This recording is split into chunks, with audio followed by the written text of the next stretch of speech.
Graças à sua adesão à OTAN, a Finlândia está ficando mais forte à medida que as ações de Putin continuam a impactar negativamente o Ártico, de acordo com um especialista da União Europeia, que falou com um meio de comunicação britânico. Isso acontece enquanto o líder russo anuncia que quer conversar com a aliança. Mas, com a entrada da Finlândia na aliança, o líder russo dá um tiro no próprio pé, perdendo a chance de dominar uma rota marítima crucial para o Ocidente. Tudo isso e muito mais será apresentado a você posteriormente neste relatório, então não perca.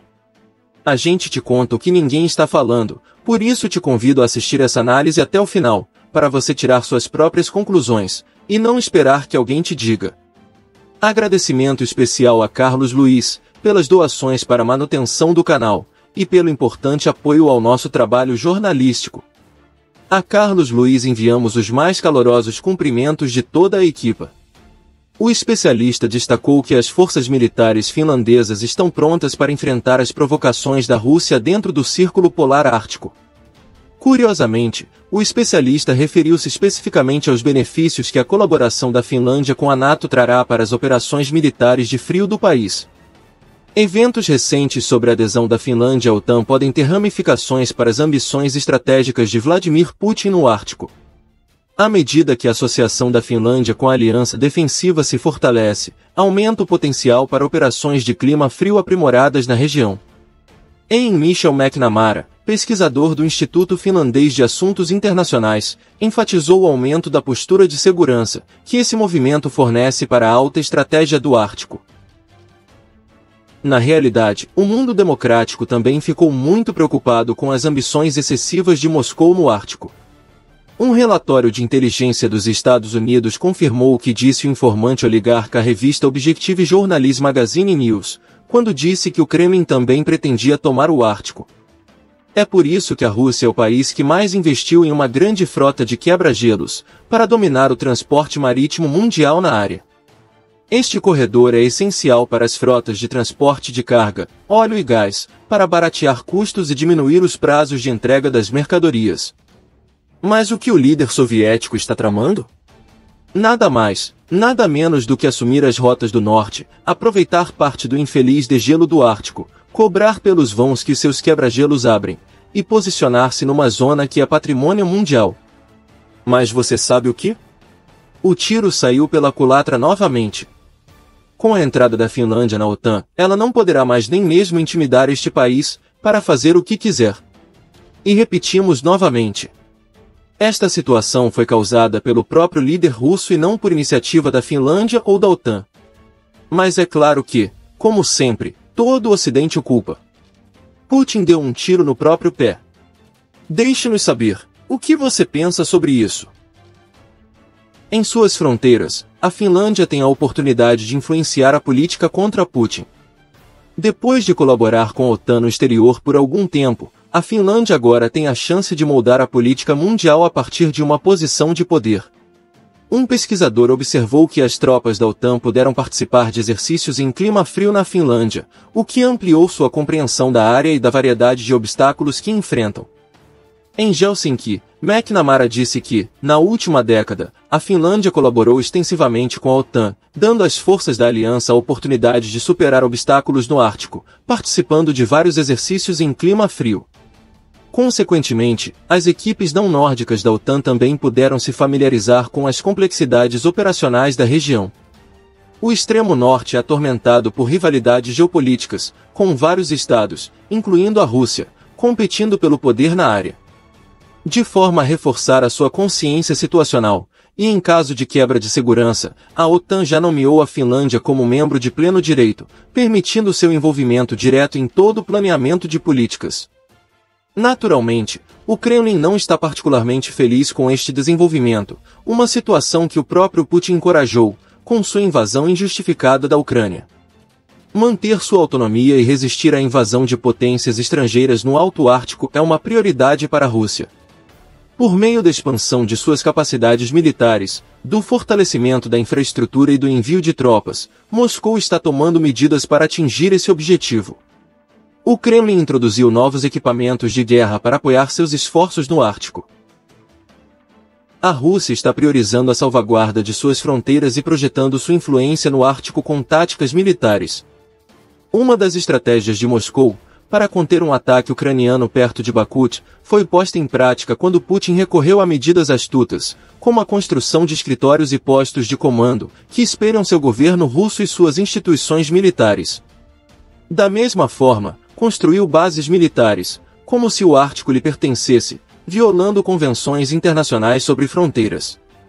No caso da fronteira bielorrussa-ucraniana, Putin ordenou a Lukashenko, embora a mídia russa tenha dito que ele consultou o presidente bielorrusso, para consolidar os laços de defesa e ampliar as perspectivas econômicas. Todos sabemos que Lukashenko é um fantoche incondicional do líder russo e faz o que Putin manda. Aparentemente, os dois líderes começaram a conversar sobre o emprego de armas nucleares na Bielorrússia, em meio aos confrontos em curso na Ucrânia. Nesta quarta-feira, Putin se reuniu com o presidente Alexander Lukashenko, antes de conversas no Kremlin com seus funcionários, para discutir uma cooperação mais forte entre os dois países, sob um suposto acordo de união, que na verdade está a caminho da unificação. Então aqui está a questão. Você realmente acredita que a Rússia está buscando acordos sindicais com a Bielorrússia? Ou será que o que você busca é a unificação ou a adesão do país? Por favor, deixe-nos saber suas opiniões e comentários sobre isso. Os acordos cobririam a política, a economia e as relações militares. A reunião investigou o uso anterior da Bielorrússia pela Rússia como forma de invadir a Ucrânia e estacionar tropas e armas em suas fronteiras. Em um movimento para desencorajar o apoio ocidental à Ucrânia, Putin declarou recentemente que armas nucleares táticas estavam sendo enviadas para a Bielorrússia, outro de seus passos para o perigo nuclear iminente. As armas nucleares táticas foram construídas para aniquilar as forças inimigas no campo de batalha, mas seu alcance e força são limitados em comparação com as alternativas de longo alcance. A Rússia planeja posicionar seu arsenal nuclear na Bielorrússia, colocando-a a uma distância impressionante da Europa Oriental e de aliados da OTAN, como Polônia, Lituânia e Letônia. A Bielorrússia, que fazendo a fronteira com esses países por 778 milhas, cerca de 1.250 quilômetros, aproximaria a Moscou ainda mais de possíveis alvos de ataque. Nesse local, o desdobramento dessas armas teria sérias consequências. Essas armas são adequadas para manobras táticas, ao contrário das ogivas de longo alcance que podem destruir regiões urbanas inteiras, matando milhões em apenas alguns dias. Por outro lado, o líder russo disse que ninguém quer a guerra, segundo um comunicado que tem circulado nos mais importantes meios de comunicação do mundo. Durante uma reunião em Moscou com um diplomata turco, Putin sugeriu iniciar negociações com a OTAN para resolver o conflito em curso na Ucrânia. O Kremlin compartilhou detalhes desta reunião por meio de seu porta-voz. Em uma reunião entre Ibrahim Kal, porta-voz presidencial da Turquia, e Vladimir Putin, surgiram discussões sobre possíveis negociações com a OTAN e sobre a situação na Ucrânia. De acordo com Dmitry Peskov, representante de Putin na reunião, Putin revelou que a Rússia está hesitante em evitar as negociações em curso e mostrou seu apoio ao início de negociações para encontrar uma solução para o conflito, que tragicamente causou a morte de milhares de pessoas, e o deslocamento de milhões de civis. De acordo com relatos da mídia turca, Putin expressou seu desejo de evitar uma guerra prolongada e enfatizou a importância de negociar com seus oponentes. Segundo Jourier, Putin insiste em manter conversações com os Estados Unidos e a Alemanha em meio ao conflito em curso. Putin ecoou esse sentimento mais uma vez. Alinhado a isso, Xi Jinping da China recentemente exortou a Ucrânia a participar das negociações de paz, embora não tenha sugerido que a China se intrometeria de alguma forma, sendo o parceiro mais importante nos crimes de Putin por causa de seu apoio diplomático a ele. Nestas circunstâncias, Beilin torna-se parte, sócio e proxeneta da política expansionista do déspota russo.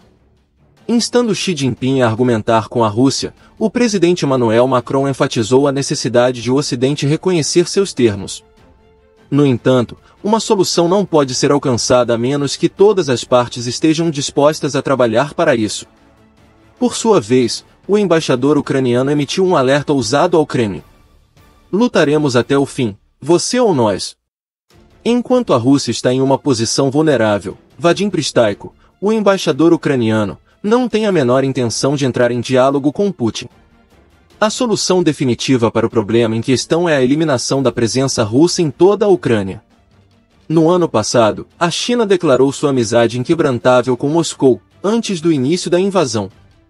O recente discurso de Xi Jinping, em evento conjunto com Macron, não deu indícios de mudança de atitude em relação a isso. Para solidificar sua posição, o líder chinês reiterou sua postura diante dos repórteres. Como uma nação oposta à hegemonia dos Estados Unidos, a China valoriza seu relacionamento com a Rússia e se esforça para parecer imparcial durante o conflito em andamento. No entanto, a China expressou seu apoio diplomático a Putin e apoiou sua posição sobre a invasão iniciada em fevereiro de 2022. Diante disso, é essencial que as negociações de paz sejam retomadas prontamente. Xi Jinping resumiu essa necessidade urgente em termos inequívocos. Mas, será que continuaremos a comer a história de Beilin? Em meio ao clima político, a recente reunião de Xi Jinping e Putin deu ao líder russo um impulso moral bem-vindo. O líder chinês foi recebido de braços abertos durante sua recente visita a Moscou, um gesto que não passou despercebido a Putin. Ajustando a delicada questão da Ucrânia, Xi Jinping levantou preocupações válidas em relação à segurança do país, um sentimento ecoado por Putin, que argumentou que a expansão da OTAN para o leste foi o catalisador do ataque. Enquanto isso, Macron implorou ao líder chinês que ajudasse nas negociações diplomáticas com a Rússia e elogiou o respeito inabalável da China pela integridade territorial sob a Carta da ONU.